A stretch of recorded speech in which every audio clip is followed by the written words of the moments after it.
Hey guys, welcome back to my channel. Now today I am making a really healthy, wholesome vegetarian dish that I'm going to be serving with piping hot chapatis. So I'm making spinach kale paneer, not like the regular palak paneer at all because I've already shared that recipe. It's delicious and I'm going to not waste any more time trying to tell you what it is because you will see in a minute for yourself. So I'm going to start with two onions and I'm just going to try and chop it as finely as possible. So 2 onions.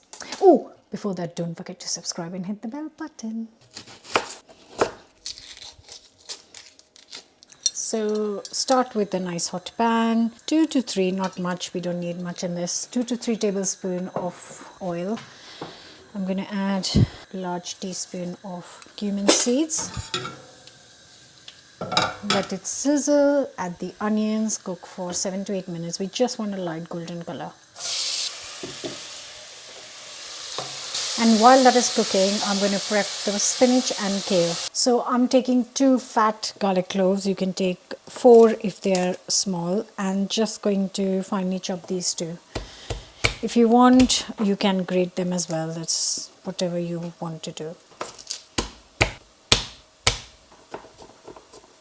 So the onions are cooking. I have chopped up the garlic. I'm going to start with the kale because kale takes longer to cook than spinach. So I have got here roughly around 350 grams of kale. And what I'm going to do is I'm going to get rid of the thicker stalks because I don't want them in this particular dish. But if you don't mind them, then obviously, don't have to cut them off. So first I'm going to give it a wash and then show you how I'm chopping it up. It's been 5 minutes of cooking the onions, not the full time. I'm just adding the garlic so that I can cook it for another few minutes with the garlic. So say 3 to 4 minutes with the garlic.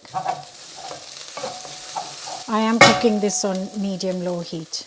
So I was trying to say that I have gotten rid of the thick stalks from the kale, and now the leaves that I have, I will just strip off the tops of it. I don't want to not use the stalks of the whole lot, but I just don't want the thick ones, so I am only going to get rid of the very thick stalks. You get the picture basically. So that's what I'm going to do, and then what is left, which is all the lot, I'm just going to roughly chop it. I don't want very big pieces because I'm not going to grind this to a paste, so you want to chop it kind of smaller pieces really. So once the onions are done and your leaves are chopped, add the kale and 100 ml of boiling water. I've still got some more leaves to chop.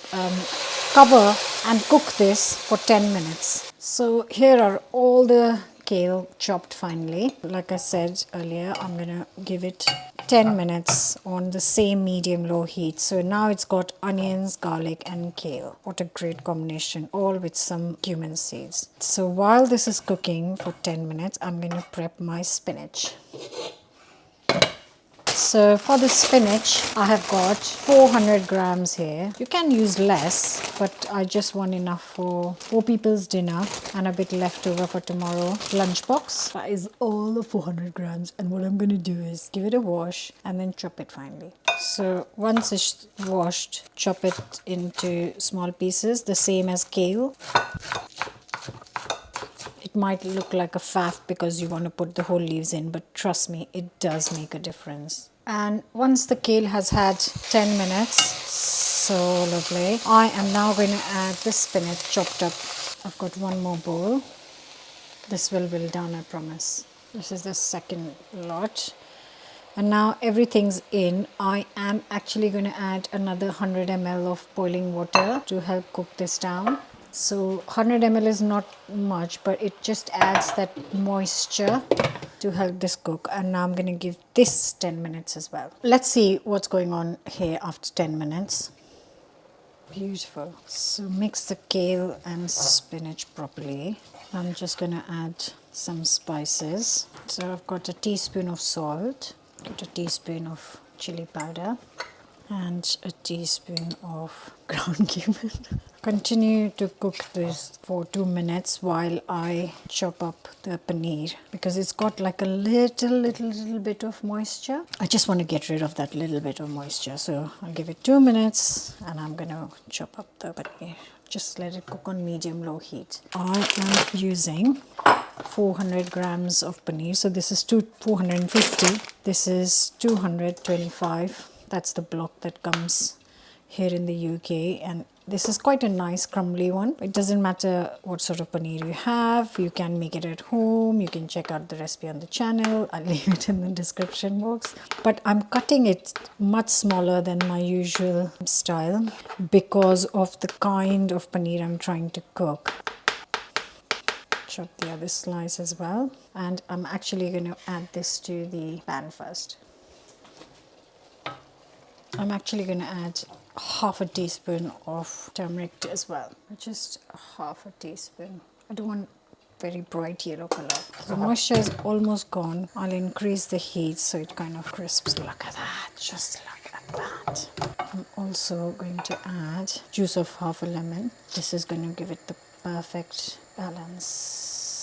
So a lot of pips have gone in. Never mind, get them out. I saw one more somewhere. There it is. I'm just going to cook this on high heat for 2 minutes. It smells really delicious. So I think that's all the moisture that I wanted gone has gone, and it's given time for the paneer to soak up all the juices and the flavors. So you can see there isn't any liquid left. There is a little bit of moisture, but that is absolutely fine and needed as well.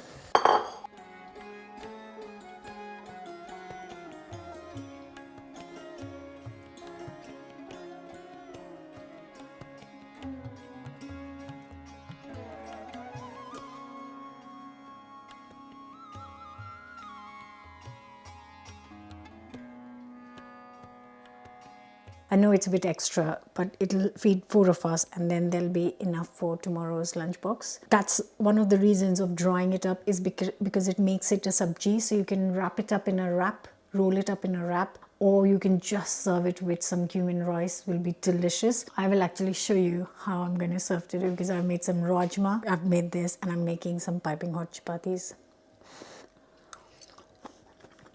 What is ridiculous is it's exactly the same ingredients I put in palak paneer, but because of the way it's cooked, it tastes completely different to normal palak paneer. It's got so much more texture, and because of the texture, it has got a little bit more flavor. So please do give this a go. Don't forget to subscribe, and I'll see you back for another recipe next week. No, this week. Bye for now. Oh my God, that's so good. That base of lots of garlic and you can really taste the kale.